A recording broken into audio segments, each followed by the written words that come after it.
Dictation की गति 100 शब्द प्रति मिनट है। डिक्टेशन में कुल 481 शब्द हैं। डिक्टेशन की पीडीएफ आप लिंक से प्राप्त कर सकते हैं। स्टार्ट। सभापति जी, मैं यह निवेदन करना चाहता हूँ कि विकास के लिए हम जिस मात्रा में पूंजी का निवेश कर रहे हैं उस मात्रा में हमारे देश में उत्पादन नहीं बढ़ रहा है। लोग सामान खरीदने की शक्ति तो रखते हैं, लेकिन उसके अनुसार बाजार में सामान नहीं आ रहा है। मैं यह भी निवेदन करना चाहता हूँ कि केवल इतना कहना ही काफ़ी नहीं होगा कि मूल्यों को कम करने के लिए उत्पादन बढ़ाना आवश्यक है। यह एक ऐसी चीज़ है जिसमें किसी का मतभेद नहीं हो सकता है। देखने में आता है कि सरकार की नीतियाँ कीमतों को बढ़ाने में तो सहायक होती हैं, लेकिन उनसे उत्पादन में वृद्धि नहीं होती है। मैं चाहता हूँ कि सदन में इस बात का गंभीरता से विचार किया जाए।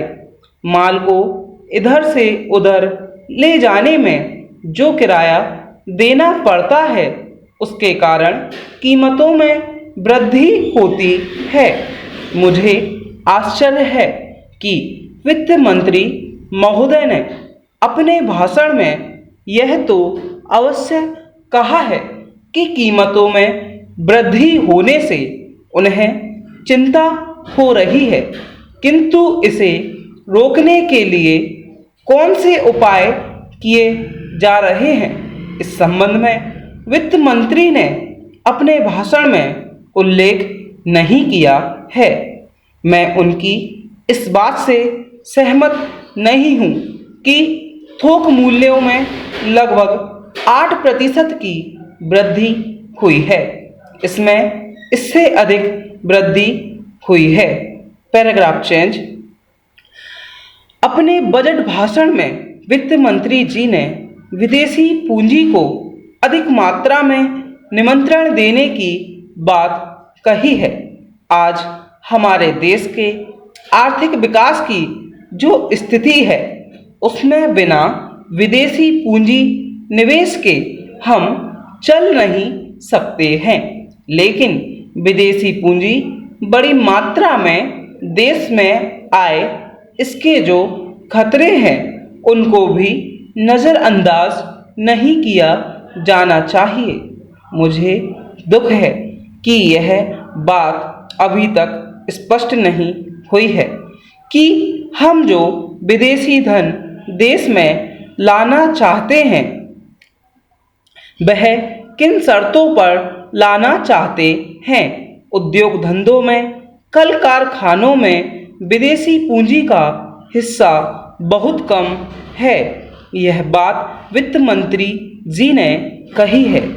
ध्यान देने की बात यह है कि विदेशी धन पर हमारे देश में जो मुनाफा हो रहा है वह अन्य देशों की तुलना में काफ़ी है, और यदि विदेशी पूंजी मुनाफे के लिए देश में आना चाहती है उसे अभी काफ़ी सुविधाएं दी जा रही हैं।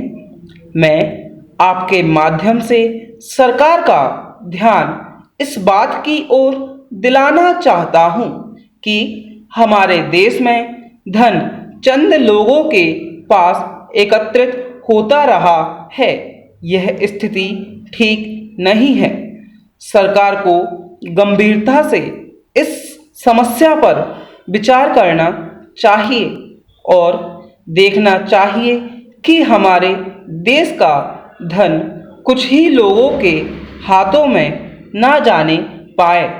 पूंजी को कुछ ही हाथों में जाने से रोकने के लिए सरकार ने कुछ कदम उठाए भी हैं। इसलिए मैं यह निवेदन करना चाहता हूँ कि सरकार ने जो इरादा किया है उस इरादे को पूरा करने के लिए प्रयत्न करना चाहिए। स्टॉप।